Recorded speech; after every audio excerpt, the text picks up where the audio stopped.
एक नजर नागपूरच्या क्राईम जगतावर. गणेशपेठ हद्दीत पोलीस पेट्रोलिंग करीत असताना काही संशयित हालचाली करताना 3 युवक दिसून आले. पोलिसांनी त्यांना ताब्यात घेऊन अंकझडती घेतली असता त्यांच्याजवळ चाकू मिळून आला. या 3 आरोपींमध्ये एक विधी संघर्ष बालक असून त्यांना न्यायालयात दिलेल्या तारखेवर हजर राहण्याचे सूचनापत्र देऊन सोडविण्यात आले.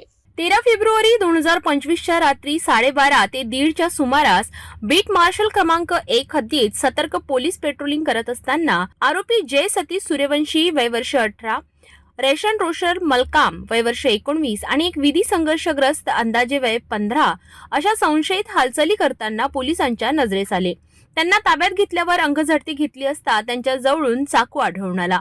गोव्यात जाण्याच्या तयारीत असलेले देवेश कुमार संजय सैनी वय वर्ष 22 राहणार अमरावती हे नागपूर येथील गणेशपेठ बस स्थानकावर आले असता त्यांना लुटण्याचा प्रयत्न आरोपींनी केला. आरोपींनी फिर्यादीच्या गळ्यातील हेडफोन ओढून त्याला चाकूचा धाक दाखवून त्याची अंगठी मागितली.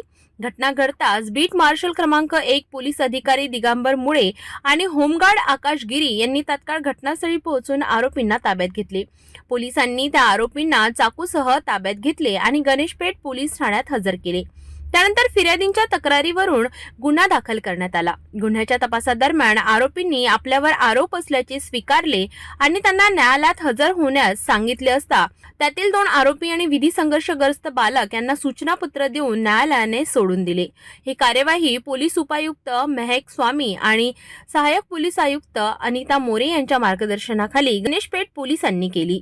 जे पेट्रोलिंग व्हेकल्स आणि पेट्रोलिंग मोबाईल्स आणि बीट मार्शल्स आहेत ते माननीय पोलीस आयुक्त सरांनी जे आदेश दिलेले आहेत त्याप्रमाणे त्यांनी पेट्रोलिंग दरम्यान बरेचसे संशयित आम्ही चेक करत असतो आणि संशयित वाहनं चेक करत असतो. या दरम्यान आमच्या बीट मार्शल्सला एस.टी. स्टँड परिसरामध्ये काही संशयित लोक वाद घालताना एका व्यक्तीला अडवून त्याच्याशी वाद घालताना मिळून आले म्हणून त्यांनी त्यांना हटकलं आणि जाऊन चौकशी केली. त्यावेळेला असं लक्षात आलं की ज्या व्यक्तीला त्यांनी अडवलं होतं त्याच्याकडे ते सोन्याची अंगठी वगैरे होती, पैसे होते, ते काढून घ्यायचा ते त्याला लुटण्याचा प्रयत्न करत होते.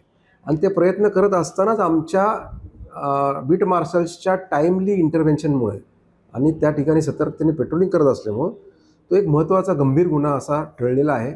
आम्ही त्यावेळेला आमच्या लोकांनी त्यांना ताब्यात घेतलं तर त्यांच्या ताब्यातसुद्धा एक वेपन आम्हाला आढळून आलं, एक चाकू मोठा आढळून आला.